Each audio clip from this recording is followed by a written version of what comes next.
Everyone, आज हम इस वीडियो में आईओटी टूल्स के बारे में डिस्कशन करेंगे। बेसिकली जैसे जैसे टेक्नोलॉजी बढ़ रही है वैसे वैसे कंप्यूटर का एरिया, यूं कहें कि हमारे लग्जरियस एनवायरनमेंट का एरिया बढ़ता जा रहा है। हमारी टेक्नोलॉजी हमको वो सारी चीजें दे रही है जिसकी हम पहले कल्पना भी नहीं कर सकते थे। क्लियर? उसी चीज में आईओटी का बहुत बड़ा रोल है। आईओटी माने इंटरनेट ऑफ थिंग्स, यानी हर चीज इंटरनेट के थ्रू कंट्रोल करना, एक्सेस करना, वर्किंग लेना आईओटी के अंतर्गत आता है। हम हमारे इस वीडियो में हम आईओटी टूल्स के बारे में देखेंगे कि कौन कौन से आईओटी के टूल्स हैं जिनको हम यूज करते हैं। सबसे पहला जो टूल है वो है शेफ। लेकिन शेफ को पढ़ने से पहले हम आईओटी के बारे में देखेंगे कि आईओटी बेसिकली होती क्या है। यूं कहें कि आईओटी एक एक्सटेंशन है इंटरनेट कनेक्टिविटी का, जिसके द्वारा फिजिकल डिवाइसेस और जो रूटीन के ऑब्जेक्ट्स हैं, हम यूं कहें कि रूटीन में जो हम डिवाइसेस यूज लेते हैं उनको आपस में हम कनेक्ट करते हैं। ये एक ऐसी टेक्निक्स है जिसके द्वारा इलेक्ट्रॉनिक्स को इंटरनेट के साथ में एम्बेडेड करते हैं और इस इलेक्ट्रॉनिक्स में, या यूं कहें कि इन फिजिकल डिवाइसेस में सबसे बड़ा मेन रोल जो है वो सेंसर्स का है, हार्डवेयर का है, जिसके द्वारा हम कम्युनिकेट करते हैं, इंटरेक्ट करते हैं। इस इंटरेक्शन में इंटरनेट का बहुत बड़ा रोल होता है। हम इसको वायर्ड या रिमोटली भी मॉनिटर और कंट्रोल कर सकते हैं। यानी हम ये कहें कि ऐसी टेक्निक है आईओटी जिसके द्वारा हम दूर बैठे ही अपने होम अप्लायंसेस को, अपने कैमरा को हैंडल कर सकते हैं, देख सकते हैं। ये एक आईओटी का सिंपल एग्जांपल है। नाउ आईओटी टूल्स में हम सबसे पहले शेफ की स्टडी करेंगे। वैसे तो शेफ वर्ड से आप बहुत परिचित होंगे, ठीक है। बड़े बड़े होटल्स हैं, वहां पे जो खाना बनाने का काम करते हैं उनको हम बोलते हैं शेफ। क्लियर? शेफ जिस तरीके से होटल में खाना बनाता है, उसके पास ऑर्डर आता है, वो अपने किचन में से इंटीग्रेंट्स हासिल करता है, उनको मिक्सअप करता है, किस टेबल पर कौन सा ऑर्डर जाएगा, उन सारी चीजों को मेंटेन करता है और खाना बनवा कर वो जो फूड है वो पर्टिकुलर टेबल्स तक पहुंचाने का काम करता है। लगभग उसी तरीके से हम इस आईओटी टूल का भी यूज करते हैं जिसका नाम है शेफ। हम ये कह सकते हैं कि ये एक ऐसा powerful automation configure management tool है जिसके द्वारा हम डिफरेंट मशीन को हैंडल कर सकते हैं। Just for example physical servers, virtual machines, clouds, इन सबको हम डिफरेंट ऑपरेटिंग प्लेटफॉर्म, इन सबको हम एक साथ हैंडल कर सकते हैं। बहुत सारी कंपनियां हैं जो इस शेफ सॉफ्टवेयर का यूज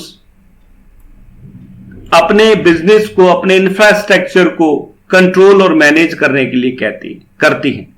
हम यूं भी कह सकते हैं, सिंपल वे में हम यूं कह सकते हैं, chef is a software. Chef एक सॉफ्टवेयर है जिसके द्वारा डिफरेंट कंपनीज अपने ऑर्गेनाइजेशन को, अपनी फर्म को, अपने बिजनेस को मैनेज और कंट्रोल करती है डिस्टेंसली। कौन कौन सी कंपनी है?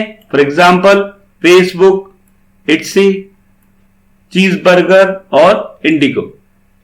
नाउ फीचर ऑफ शेफ, क्या क्या फीचर हैं शेफ के? पहला है पावरफुल ऑटोमेशन टूल। शेफ एक पावरफुल ऑटोमेशन टूल है जिसके द्वारा हम डिप्लॉय, रिपेयर, अपडेट कर सकते हैं, मैनेज कर सकते हैं सर्वर को और उससे जुड़े एप्लीकेशन को जो किसी भी एनवायरनमेंट में हो। सेकंड कॉन्फ़िगरेशन मैनेजमेंट टूल है ये, जिसके द्वारा हम ऑटोमेटिकली इंफ्रास्ट्रक्चर को मैनेज कर सकते हैं। इसके लिए हमको कोडिंग की जरूरत पड़ती है। हम ऑनलाइन इसकी कोडिंग कर सकते हैं, इसमें मैनुअल प्रोसेस की जरूरत नहीं है। हम हर सॉफ्टवेयर इस सॉफ्टवेयर के ट्रैक को नोट कर सकते हैं, जिसमें हार्डवेयर इंफॉर्मेशन या ट्रैक स्टोर रहते हैं। इस सॉफ्टवेयर के द्वारा सिस्टम में जितने भी सॉफ्टवेयर हैं उन सब की इंफॉर्मेशन हम नोट कर सकते हैं।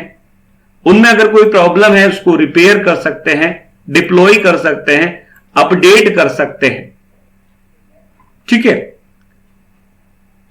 हम इस सॉफ्टवेयर के द्वारा मल्टीपल सिस्टम पर एडमिनिस्ट्रेटर का वर्क भी कर सकते हैं। ठीक है, जिससे हम सर्वर और बहुत सारे सर्वर और या उनके एप्लीकेशन को मैनेज कर सकते हैं। शेफ मल्टीपल प्लेटफॉर्म को सपोर्ट करता है, just like window, Ubuntu, CentOS, Solaris etcetera. ये एक ऐसा इंटीग्रेटेड टूल है जिसके द्वारा हम different major cloud provider companies को शेयर कर सकते हैं। जस्ट अमेजन, गूगल की गूगल क्लाउड प्लेटफॉर्म और ओपन स्टैक एक्सेट्रा। शेफ का मेनली आर्किटेक्चर जो होता है वो क्लाइंट सर्वर आर्किटेक्चर होता है, जिसको हम बोलते हैं सेंट्रलाइज आर्किटेक्चर। ये इंफ्रास्ट्रक्चर का एक ब्लूप्रिंट तैयार करता है। शेफ को मेनली रूबी लैंग्वेज के अंदर लिखा जाता है। ये एक डोमेन स्पेसिफाइक लैंग्वेज है। इसके द्वारा हम अपनी मशीन का करंट स्टेटस भी नोट कर सकते हैं, हैंडल कर सकते हैं कि हमारी मशीन में अभी एट द मोमेंट हमारी मशीन का क्या स्टेटस है। इस सॉफ्टवेयर द्वारा हम ये भी एक्सेस कर सकते हैं। Now advantage and benefit of chef. सबसे पहला एडवांटेज है एक्सेलरेटिंग सॉफ्टवेयर डिलीवरी। इसका जो फीचर है वो ऑटोमेशन है, ऑटोमेटिक है, इसलिए ये फास्टर प्रोसेस को परफॉर्म करता है। और जो सॉफ्टवेयर की रिक्वायरमेंट है, जैसे टेस्टिंग, नया एनवायरनमेंट में सॉफ्टवेयर बनाना, डिप्लॉयमेंट एक्सेट्रा को फास्टली प्रोसीड कर सकता है। दूसरी, इंक्रीजिंग सर्विस रिलायजेंसी यानी फ्लेक्सिबिलिटी।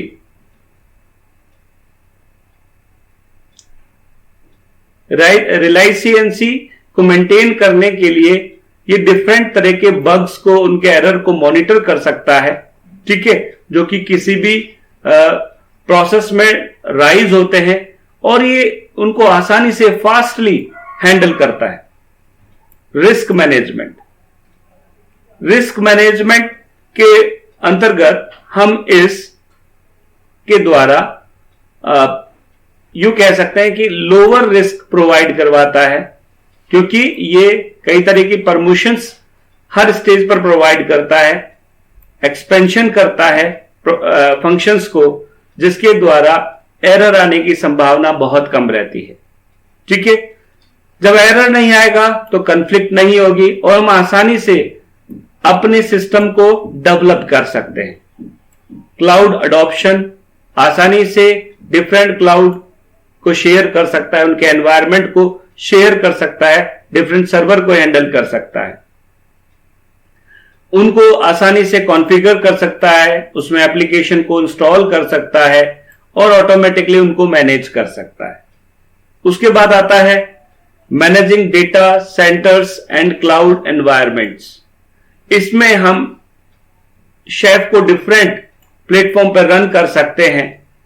यानी अगर किसी के पास में, या हम यूं कहें कि जो क्लाइंट है उसके पास में अलग अलग ऑपरेटिंग सिस्टम्स हैं, तो उनके द्वारा भी इस शेफ सॉफ्टवेयर से वो अपने सिस्टम्स को मैनेज कर सकता है।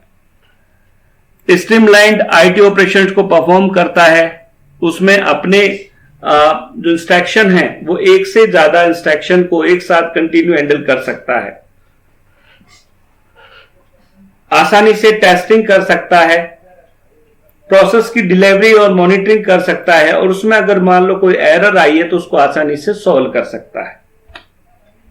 नाउ एडवांटेज के अंदर और भी चीजें इंपॉर्टेंट है सैप के अंदर, वो है it provide flexible solution for operating system and middleware management और ऑपरेटिंग सिस्टम की जो प्रॉब्लम्स है उसको आसानी से शॉर्ट आउट कर सकता है।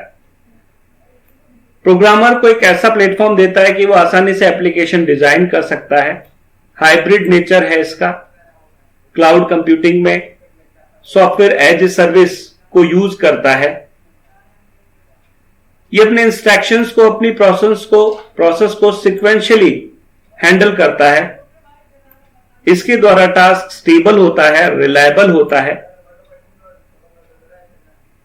ये आसानी से पब्लिक और प्राइवेट एनवायरनमेंट दोनों में डिप्लॉय किया जा सकता है। नाउ डिसएडवांटेज जिसका सबसे बड़ा है, इसके ब्रीफ डॉक्यूमेंटेशन को समझना कॉम्प्लिकेटेड है। इसका इनिशियल सेटअप करना भी कॉम्प्लिकेटेड है। इसकी जो मास्टर नोड है वो केवल कॉन्फ़िगर होती है यूनिक्स और लिनक्स प्लेटफॉर्म के अंदर, जो कि हर यूजर के लिए प्रॉब्लम क्रिएट करती है। जिसको लिनक्स और यूनिक्स की नॉलेज है तो वो आसानी से इसको कॉन्फ़िगर कर सकता है। क्लियर? इसके जो सिंटैक्स होते हैं कुकबुक में होते हैं, ठीक है। जो एक तरह की कॉम्प्लेक्स बुक है, उसमें इंस्ट्रक्शन को समझना थोड़ा सा कॉम्प्लिकेटेड है, क्योंकि इसमें कोई भी ग्राफिक्स नहीं होता, इसीलिए इसकी प्रोसेस को एग्जीक्यूट करने में प्रॉब्लम आती है। हम इसमें आसानी से ये भी नहीं दे सकते कि कोई अगर एरर आई है तो वो कैसे उस चीज को सॉल्व की जाएगी। ये इसका एक बिग प्रॉब्लम है जो शेफ में आता है। Thank you. आई होप आपको ये शेफ का इंट्रोडक्शन समझ में आया होगा। फिर भी यदि आपको कोई प्रॉब्लम है तो आप मुझे मेरे वीडियो के कमेंट बॉक्स में दे सकते हैं। Thank you. Good day.